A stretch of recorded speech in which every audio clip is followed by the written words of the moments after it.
Crews battling grass fires across the metro. No sign of legislators stopping the proposed teacher walkouts, and a store that's a childhood staple is coming to an end.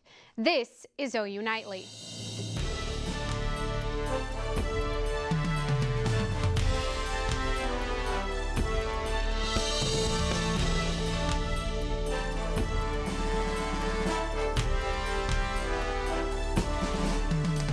Welcome to OU Nightly. We begin with breaking news. A couple of wildfires recently broke out across the Metroplex. I'm Sammi Steele. And I'm Collin Kennedy. For more on these flames, we go to Sawyer Wells with the details. Sawyer, what do you have for us? Yeah, guys, so over the past couple hours, we've had some wildfires pop up over the area. The first one started just south of Edmond and just east of the village. And that one seems to have died down a little bit. But over the past hour or so, we've had another one pop up just south of I-40 near Calumet. And that one still seems to be burning at this time. And the reason that we're having so many wildfires is really our wind gusts are coming out of the south. We're gusting at times over 40 miles per hour in some locations. And it's dry outside. Our relative humidity is in the 30s. And it's going to stay like that into tomorrow and even get a little bit drier with some more heat. And these southern winds will stay with us. So we're going to talk more about the dry conditions continuing, the fire danger forecast, and potentially that we might get some relief on Sunday. I'll have all the details in just a little bit. Until then, back to you. Thank you, Sawyer. Police are investigating the death of a former University of Central Oklahoma football player. Collis Walker, a starting defensive lineman for UCO from 2013 to 2016, was found in his vehicle in a parking lot on North Pennsylvania Avenue. Police believe Walker was shot, but no arrests have been made. Walker's death is potentially the 17th recorded homicide on the year in OKC. And we have an update on how several Oklahoma schools are planning to deal with teacher walkouts in support of budget cut protests. That's right, Sammi. Tulsa Public Schools plans to support any measures in order to improve conditions for educators, even if it takes a district-wide suspension of classes. Jenks Public Schools voted to approve 10 days of support for a walkout, and several other schools like Broken Arrow and Union plan to use bad weather days to support the walkouts. And Sammi, adds Stillwater to the list of school districts where teachers will walk out in April 2nd if the Oklahoma legislature can't find a way to fund a pay hike. The town's Board of Education voted unanimously to Wednesday night to approve a resolution supporting teachers and asking lawmakers to take action. Stillwater, like many school districts, has built extra days into its school calendar, so students may not have to make up any additional days. But it all depends on how long a walkout closes schools. Well, Collin, not all school districts agree with Stillwater. There is also a growing list of Oklahoma districts where teachers will not be walking off the job. The reasons vary. Some districts say they are concerned about having to make up lost days, while others are worried about students going hungry if they don't have a free or reduced lunch available. So far, we know Stroyd, North Rock Creek, and Pauls Valley public schools will be open and in session come April 2nd. Some of these districts will also consider a different day that they would walk out. And a plan to give Oklahoma school teachers a pay raise has fallen short in the Oklahoma Senate. Amid a looming teachers strike, anti-tax Republicans and Democrats said the revenue plan was inadequate and joined together to prevent the bill from getting the 3/4 vote needed to pass the tax increase that would increase teachers' pay by nearly 13%. State employees are standing with teachers as they prepare to walk out if a deal to raise teacher pay is not made by April 2nd. Tom Dunning of the Oklahoma Public Employees Association says the passion teachers have is shared by public employees across the state of Oklahoma. Nobody goes to work for the state of Oklahoma because they're going to get rich, and they want to serve, but they also want to make a living wage. They don't want to have to work second and third jobs like so many do. And it's not just teachers and state employees in Oklahoma who could use a pay raise. Minimum wage workers say their hourly rate needs to be increased as well. But as OU Nightly's Eddy tells us, some businesses owners say raising the minimum wage could mean raising costs for consumers.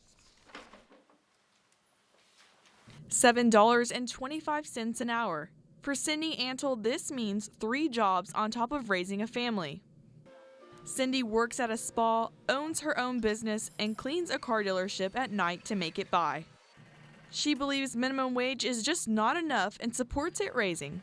For somebody my age, I don't think it covers the cost of living. Things have gone up: milk, gas, rent. While $7.25 might not look like a lot to minimum wage workers, some business owners are unsure whether the raise would affect their business negatively. Steve McMahon owns a tire shop and thinks that if he has to pay his workers more, the only result would have to be to higher product costs. That would increase the cost to all the customers. We get people that get really upset now for a tire repair being $17.50. It would have to go to like $25 and they would hit the roof. While not everyone sees eye to eye on the issue, 18 states have already taken the initiative to raise the wage since the beginning of the year. Ashley Eddy, OU Nightly. Oklahoma's minimum wage value has not changed since it was increased by 70 cents in 2008.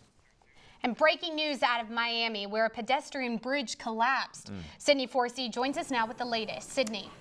Yes, Sammy, just a few short hours ago, a bridge collapsed on the campus of Florida International University. So far, we know emergency crews are reporting 1 fatality, 6 rushed to the hospital, and at least 6 cars trapped in the debris. The near 200-foot-long structure now lies across 7 lanes of traffic. The bridge was installed on Saturday with the hope of allowing students to cross over the busiest street on campus. The National Transportation Safety Board is launching an investigation into the crash. Stay with OU Nightly for more updates on the story. And Special Counsel Robert Mueller has subpoenaed the Trump Organization to turn over business documents regarding Russia. This is the first time Special Counsel has demanded records from Trump's former businesses. It is still unclear why Mueller has ordered the subpoena, but it appears the Attorney General is widening his investigation of foreign money into the president's political activities. The investigation is expected to continue for several months. And with the president shaking up things in his cabinet, his attorney general could be next on the chopping block. It is no secret Jeff Sessions and Trump have been butting heads since last year after the attorney general dismissed himself from the Russia investigation. If fired, head of EPA Scott Pruitt might just be his next replacement. Pruitt served as a state attorney general for 6 years before serving under the Trump White House. It is expected Trump will announce his decision to dismiss Sessions very soon. And Sammy, 2 people were shot by a gunman in a Birmingham hospital yesterday. The gunman, along with one of the victims, are now dead. Thank you, Sydney. Oklahoma State football coach Mike Gundy is not staying quiet about school shootings. He says he will personally foot the bill for school safety for the rest of the school year if that is what it takes to keep Stillwater kids safe. So I'm willing to do whatever. I'll do whatever it takes to get it started. I know these things take time. I don't think we have time. Coach Gundy speaking at the Stillwater School Board meeting last night. He said his kids go to school in Stillwater, and if it's going to take community members stepping up to fund additional school safety measures, he's willing to donate. There's no word from the school board. Coach Gundy asked them to look into it and get back to him. Still ahead on OU Nightly, a more affordable way to track your fitness on your wrist. Plus, why a popular toy store is closing its doors. Stay with us.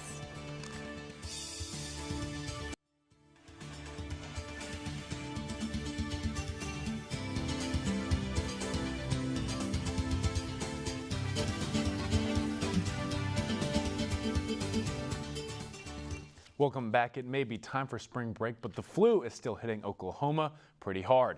Tonight, we know a child from Cleveland County died from flu-related issues. That brings the total number of Oklahoma deaths to 238 this flu season. And almost 4,500 people have been so sick with the flu, they've had to be hospitalized. Doctors say the flu season can continue into April. And Shereen Hashem joins us now with some out-of-this-world genetic news. Shereen, what do you have for us?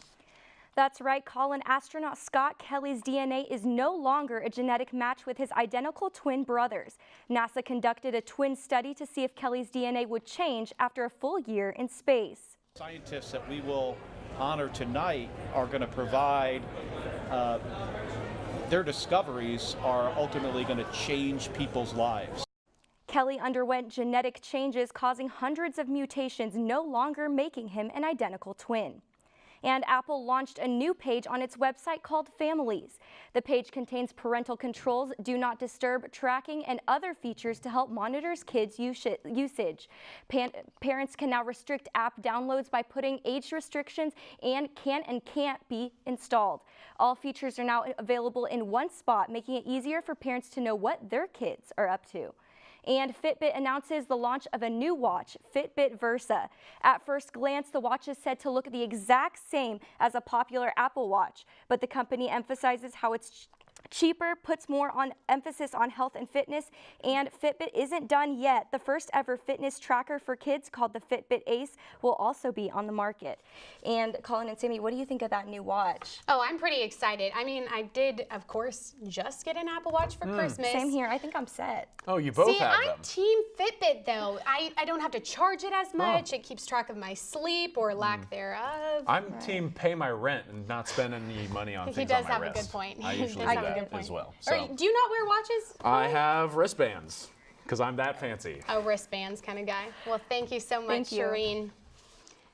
The demise of Toys R Us continues as a plan to liquidate all U.S. stores is in place. The 70-year-old retailer is potentially putting 30,000 jobs in jeopardy as the end of the chain nears. The closing of 740 stores across the U.S. is the result of the company as it faces heavy debt and increased competition from online shopping. The company is also likely to liquidate stores in Australia, France, Poland, Portugal, and Spain.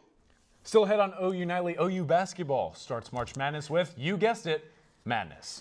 And Sawyer, it was really nice today, but I hear that's raising some red flags. Yeah, that's right, and red flags are in store for tomorrow. I'll have the details right after the break. And welcome back to OU Nightly. We were talking about earlier, that's been a really nice day outside, and you can see from our sky cams that it has been a nice day across the entire state, really. But unfortunately, we have had those fires across some of the Oklahoma City area and out to the west and the northwest. Right here in Norman, currently 75 degrees, sunny skies, and man, look at that. South-southeast winds at 32 miles per hour, gusting at times higher. And our dew point 45, so that makes our relative humidity very low, so very dry conditions outside. Now tonight, we're still going to keep those southerly winds with us. 50s throughout the entire state, some 40s up in the panhandle. And tomorrow, luckily, the winds will kind of be a little bit more out of the west, but what that's going to do is actually dry us out. Southerly winds tend to bring in some more moisture, but even though we don't have a lot of moisture right now, we'll take any bit we can get, and with these westerly winds, it's really going to dry us out. We'll be in the mid to upper 70s, maybe some 80s down near the Red River, especially to the south and east. And because of those conditions tomorrow, fire danger is going to be critical across the majority of the state, some elevated down near Idabel in the southeast, but really across the entire state, we expect red flag warnings anywhere where this is critical, and fire weather watches anywhere where it's elevated. But the real story is just don't burn right now. We don't have them, I mean, everything's dry, so just let's not take that chance. So let's talk about any relief we might have here on Sunday. So low pressure system on up into northwestern Kansas. We're gonna get a weak cold front that moves through from the north. Early Saturday morning, it's really not gonna drop us down at all. We'll be still in the mid 70s to maybe some lower 70s. And then we're going to have a warm front that's going to be across our area Sunday morning, and behind that a cold front that's going to move through. And with that, we're going to get some moisture return as we have some of those southerly winds help bring up some Gulf moisture. And with that, some potential for some severe storms, mainly off to the south and to the east. Right now, I think I have it at a 30% chance. The models are having a bit of a discrepancy, and they're pretty wide-ranging on what they believe is going to happen. But we do hope to get some rain. The northwest really needs it, and it's not looking like they're going to get any, so they're going to remain dry. Some places are still well over 150 days since they've had a quarter inch of rain. So your two-day forecast, Friday, 76 degrees. Those winds still stay with us, though, south 15 to 25 miles per hour. Cool down a little bit on Saturday, though. Mostly sunny skies. Those winds will start to calm down. We'll get a north wind for a little bit. Sunday, 30% chance of some showers, again, mainly off to the south and east. We'll have to keep our eye on that. And then we cool down on into Monday, back down to normal for this time of year, 65, upper 50s Tuesday, and our lows will be in the 30s and 40s. I'm all about 60s and 70s, man. I'm glad they're starting to come back. I'm not a fan of going out to OU baseball games and it being freezing cold. Yep, and having, you know, like those cold tears that happen when that wind picks up and wind takes you, yeah, it really kind of gives you the not chills. fun. You're like, I don't know if I need a jacket or if I'm okay in a t-shirt. But layers are huge. Layers are you huge can always in take 'em off. Oklahoma. Thanks, Sawyer. OU basketball just finished up in the first round of the NCAA tournament. Emily, how'd it go? Well, Collin, it was a first-round exit for the Sooners in Pittsburgh, and Tiger Woods was a happy guy in Orlando. We'll show you why next in sports.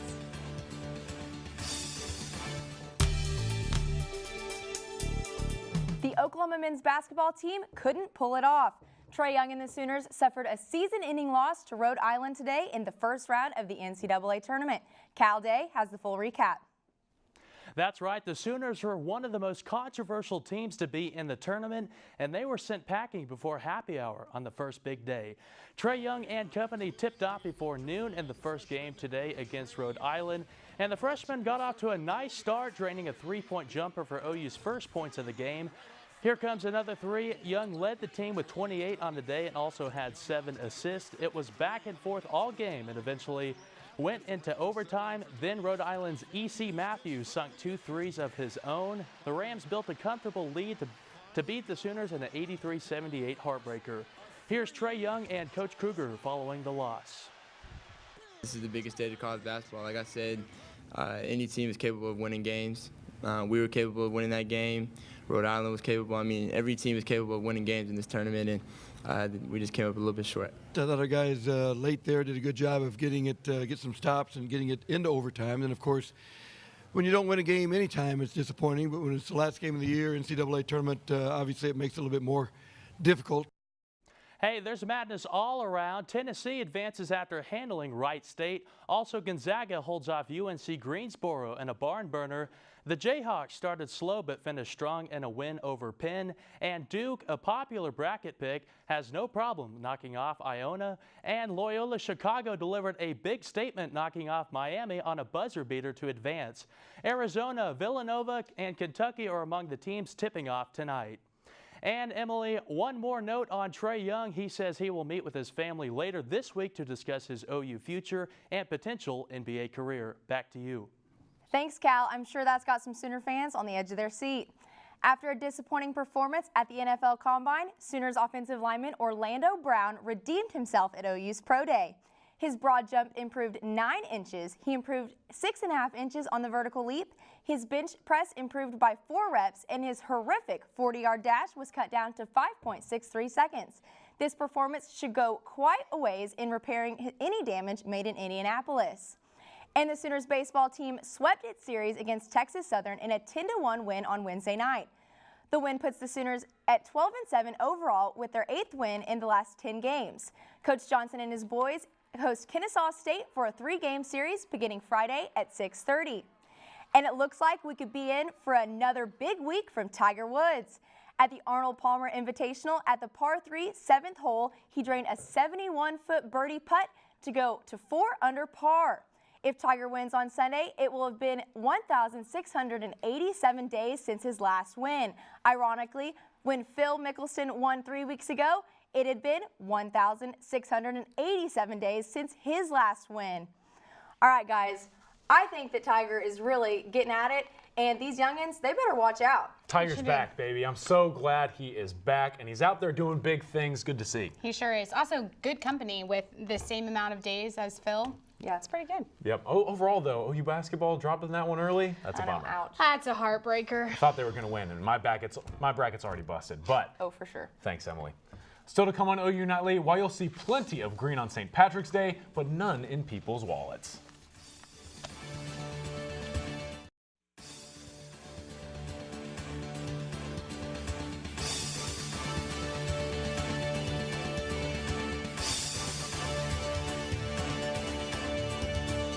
I'm Karbs at the OU Nightly Update Desk. While students across the country walked out of school on Wednesday, one 13-year-old student who participated in the walkout faces a criminal charge after threatening to shoot up his school. Classmates overheard the threats and informed school officials, but the student told the principal it was just a joke. The student has since been taken into custody, and police say they want students to know that gun violence is not a joke. Back to you guys in the studio. Thank you so much. And are you traveling for spring break and need a place for your dog? Well, it might be too late to find a place here in Norman. OK Canine Corral already has a waiting list for spring break. Depending on the business rates, may rise due to the lack of kennel space as well as the need for more employees to serve the pooches. This really just kicks off our whole busy season, and we do really rely on this for a lot of income. Leaving your dog in the care of others may scare you, but most dog care centers have a service to keep you in touch with your furry friend. So you can stay positive, they're in good hands. An annual survey expects Americans to spend more money celebrating St. Patrick's Day this year than in the past 12 years. The National Retail Federation predicts a total of $5.9 billion to be spent celebrating the Irish. That comes out to roughly $40 per American. Most of that will be spent on food and drinks. And I cannot wait to celebrate my people and make questionable decisions. But normally, It's usually a great day on St. Patrick's Day, but I heard 30 years ago it wasn't a great day, right? Yeah, well, 30 years ago, roughly, 1982, March 15th, there was an F3 tornado that hit Ada, Oklahoma. 36 people injured, 1 killed, $2 million in damage. $2 million. So we're getting in that time of the year where we're going to have to start thinking about severe weather. Okay, well, thank you so much, Sawyer. Happy St. Patrick's Day to you guys, and that's it from us for the week. We're off for spring break. Don't fret, everyone. We'll be back on Monday the 26th, so be ready for it. Have a great evening.